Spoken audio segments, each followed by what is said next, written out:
सब जगह जाएंगे, डोरे धागे करवाएंगे, पीर फकीरों के वहां जाएंगे, मुल्ले मौलवियों के वहां जाएंगे, सब जगह जाएंगे, आराम से ले लेंगे, प्रसादी भी खा लेंगे, मान्यता भी कर लेंगे। शिरडी के साईं बाबा को बहुत लोग मानते हो, जिनके इतिहास को 100 साल अभी पूरे हुए ईस्वी सन 2018 में। ईस्वी सन 1918 में इन्होंने शिरडी में समाधि ली थी, ऐसा कहा जाता है। 100 साल इनकी समाधि को पूरे हुए। कई लोग इनको भगवान मानते हैं, कई लोग इनको चमत्कारिक देव मानते हैं, कई लोग इनको महापुरुष मानते हैं, वहां जाते हैं और मत्था टेकते हैं। जरा सुनिए ये कौन थे। मेरा दावा है, हिंदू हो या जैन हो, जो इनको मानते हैं उन 100 में से 99 लोगों को भी ये पता नहीं है कि ये कौन थे।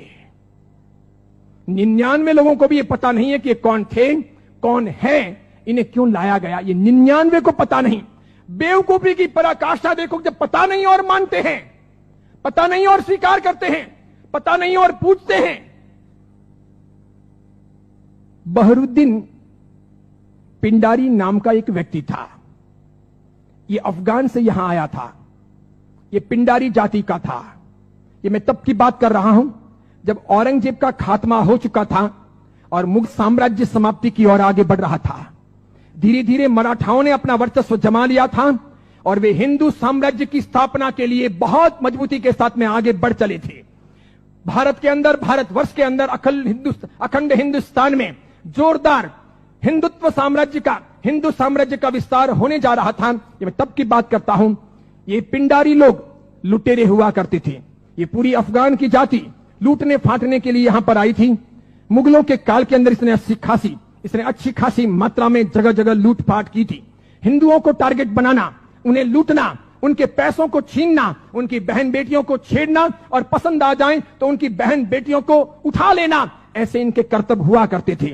1838 में इस बहरुद्दीन का माफ कीजिएगा, 1838 में इस बहरुद्दीन का जन्म हुआ और यह आगे बढ़ा।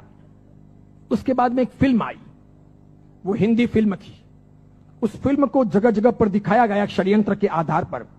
फिल्म में यह बताया गया, औरंगजेब के मरने के बाद पहली बार जब बोलने वाली फिल्में आई, पहली बार जब फिल्म आगे बढ़ी, वो ब्लैक एंड व्हाइट मूवी, जब फिल्मों का जमाना आया, तब यह बताया गया कि ये बहरुद्दीन पिंडारी तो बहुत अच्छा आदमी और ये पिंडारी जाति के लोग तो देशभक्त हैं, देशद्रोही नहीं, ऐसा बताया गया। बावजूद इसके इस बहरुद्दीन ने जगह जगह डकैतियां करना, लूटना फाटना जारी रखा। बड़ी मात्रा में लोगों को तहस नहस करता रहा। इसने अपनी जिंदगी में कई सारी हिंदू महिलाओं के, कन्याओं के बलात्कार किए, कितना ही सारा नुकसान पहुंचाया। अंततः जब धीरे धीरे मराठा साम्राज्यों के सामने, उधर झांसी की रानी, झांसी के अंदर लक्ष्मीबाई लोहा ले रही थी, उस वक्त अंग्रेजों का आगमन हुआ। अंग्रेजों को यह बहरुद्दीन बहुत नागवार गुजरा। इन्होंने जैसे तैसे करके इस बहरुद्दीन को भगाने के लिए, पकड़ने के लिए खूब कोशिशें की। यह बहरुद्दीन बेस बदल करके भागता हुआ अहमदनगर आया, जिसे नगर कहा जाता है, महाराष्ट्र का बहुत बड़ा एक शहर है। अहमदनगर आया और सुनिए, इतिहास ये कहता है कि यह बहरुद्दीन पिंडारी अहमदनगर के अंदर एक वेश्या के घर रहा। उस वेश्या को अपना बना करके उसने वहीं पर अपना आशियाना बना लिया वेश्या के साथ। आगे जाकर उसने शादी की या नहीं की, इसका कोई सबूत नहीं। वेश्या के साथ रहते रहते 2 संतानों का जन्म हुआ। एक था लड़का जिसका नाम रखा गया चांद मियां। बहरुद्दीन ने अपने बेटे का नाम रखा चांद मियां। थोड़ा बड़ा हो जाने के बाद में बिना पढ़ाई लिखाए इस चांद मियां को अपनी डकैतियों में जासूसी के तौर पर बहरुद्दीन पिंडारी ने उपयोग करना प्रारंभ किया। जगह जगह ये चांद मियां, छोटा सा बालक, एक चद्दर लेकर के भिखारी के तौर पर फटे पुराने कपड़े पहन करके अलग अलग जगह पर बैठता, बाजारों में बैठता, आए गए माल की वगैरह बातमियां लेता, किसके घर में क्या आ रहा है जा रहा है ऐसी कोशिश करता और समय समय पर कभी दिन में, 2 दिन में, 5 दिन में, 10 दिन में अपने पिताजी को, बहरुद्दीन को समाचार पहुंचाता कि आज इस घर में इतना माल आ रहा है या यहां इतना सामान आया है। और इस प्रकार डकैतियों का मामला आगे बढ़ता कि यहां कोई सुरक्षा के प्रबंध नहीं होते हैं, कोई पहरेदार नहीं होते हैं, ये चीज चलती रहती। अंततः परेशान होकर शंकाओं के आधार पर अंग्रेजों ने बहरुद्दीन को तो भगाया, आगे जाकर वो अफगान चला गया, उसकी मौत भी हो गई। चांद मियां, उसका बेटा, छिप छिप करके रहने लगा, बड़ा होता गया। एक दिन अंग्रेजों ने उसे पकड़ा, जेल की सलाखाओं के पीछे डाला। 8 साल तक ये चांद मियां जेल में रहा, अंततः यह छूटा। मराठा ताकत के साथ में अंग्रेजों का मुकाबला कर रहे थे। झांसी की रानी भी किसी भी हालत में अंग्रेजों को घुसने नहीं दे रही थी। अंग्रेजों को लोकल गुंडे चाहिए थे इन लोगों के सामने लड़ने और इनको परेशान करने के लिए। चांद मियां ने पैसे लेकर के झांसी की रानी के खिलाफ में अंग्रेजों के पक्ष में गुंडों को इकट्ठा करने और लड़वाने और मगजमारी करने के लिए तैयारी दिखाई। अंग्रेजों ने अच्छे खासे मोटे पैसे चांद मियां को दिए। ये चांद मियां महाराष्ट्र से ठेठ झांसी गया। अंततः अंग्रेजों के हाथों झांसी की रानी लक्ष्मीबाई को मरवाने में इस चांद मियां की भी भूमिका रही। उसके मरने के बाद इन अंग्रेजों ने उस चांद मियां को नवाजा। कालांतर के अंदर एक नया नुस्खा अपनाने के लिए वो चांद मियां झांसी से आकर के शिरडी पहुंचा। वहां सुलेमानी मुसलमानों के साथ में उसकी पहचान हुई। मूल अफगानी पिंडारी जाति का ये चांद मियां बहरुद्दीन का बेटा वहां जाने के बाद में सुलेमानों के साथ में परिचय में आकर के सुलेमानों के लिए काम करने लगा। मुसलमानों की ये सुलेमानी जाति षड्यंत्र पूर्वक हिंदुओं और मुसलमानों के बीच के भेद मिटाने और धीरे धीरे इस्लाम का भीतर से प्रसार प्रचार करने का कामकाज संभालती थी। ये स्लो पॉइजन देकर के धीरे धीरे लोगों को मुसलमान बनने के लिए अलग अलग तौर तरीकों से कब्रों पर ले जाने या फिर अलग अलग दरगाहों पर ले जाने, उन्हें बदलने, उन्हें चमत्कार दिखाने के तौर पर परिवर्तित करने का काम करती थी। उनको ये चांद मियां मिल गया। वहां इसके लिए एक मस्जिद बनाई गई। मस्जिद का नाम हिंदू रखा गया, इस्लाम की मस्जिद नहीं रखी गई। लोगों को भ्रमित करने के लिए मस्जिद का नाम इस्लाम नहीं रखा गया, मस्जिद का नाम हिंदू के तौर पर रखा गया। इस इंसान ने अपनी जिंदगी में कभी कुछ काम किया हो, कोई साधना की हो, कोई धर्म चलाया हो, कोई धर्म ग्रंथ लिखा हो, कोई बहुत बड़ा व्यापक काम किया हो, ऐसा एक भी उल्लेख आज तक भारतीय इतिहास में नहीं है। सुनिएगा, यही चांद मियां सुलेमानों के परिचय में रहने के बाद धर्म परिवर्तन करवाने, चमत्कारों के आधार पर लोगों को भरमाने के लिए साई बाबा बनाए गए। इसी चांद मियां का नाम आगे हुआ साई। किसने नाम दिया? सुलेमानों ने। उसके लिए एक मस्जिद बनाई गई। बाद में वो हिंदुओं और मुसलमानों के बीच में सामंजस्य स्थापित करने के लिए फरिश्ते के तौर पर प्रस्तुत किया गया। देखिए आप एक मजे की बात, ईस्वी सन 1918 में इसने समाधि ली। उसके पहले फिल्में जब आती थी तब हिंदुओं और मुसलमानों के बीच का बहुत बड़ा भेद था, बहुत भेद। हिंदू मुसलमानों को पसंद नहीं करते थे भारत में, और मुसलमान हिंदुओं को पसंद नहीं करते थे। मुसलमानों को ईश्वर के नाम से बहुत एलर्जी थी, हिंदुओं को अल्लाह के नाम से बहुत एलर्जी थी। अगर आप थोड़े बहुत भी अपने प्राचीन काल में जाएं, मेरे जमाने के आसपास पहुंचे, ईस्वी सन 60 और 70 के दशक में पहुंचे, ईस्वी सन 1960 1970, और तब के जमाने में जितनी फिल्में आई तो फिल्मों में कहीं ना कहीं अल्लाह लाने पड़ते थे या फिर ईश्वर लाने पड़ते थे। बिना उनके काम चलता नहीं था। इन फिल्मों के आधार पर ही फिल्में हिट होती थी, फिल्में चलती थी। उस समय मात्र लटके मटके लेना, कमर को नचाना, ठुमके लेना और उससे फिल्म चल जाएगी, ऐसा होता नहीं था। उस जमाने का जमाना ऐसा था नहीं कि आज की हीरोइनें चल जाएं, थोड़े बहुत लटके मटके लें और फिल्म रातों रात कम कपड़ों के आधार पर फेमस हो जाएं, ऐसा था नहीं। उस जमाने का कल्चर ऐसा था कि कहीं ना कहीं रिलीजियन, धर्म बीच में लाना पड़े। अल्लाह लाओ तो हिंदू नहीं देखेंगे, ईश्वर लाओ तो मुसलमान ऐतराज करेंगे। और देखो मजे की बात, अधिकांश प्रोड्यूसर मुसलमान थे। अधिकांश पाकिस्तान से, सिंध से, पंजाब से और कश्मीर से आए हुए हीरो और हीरोइन ये भी मुसलमान थे। लेकिन नौबत ये थी कि ये मुसलमान हिंदुस्तान के बाजार में अपने असली नाम से चल नहीं सकते, और इसीलिए दिलीप कुमार मुसलमान, उसको अपना नाम बदलना पड़ा। मीना कुमारी मुसलमान, उसको अपना नाम बदलना पड़ा।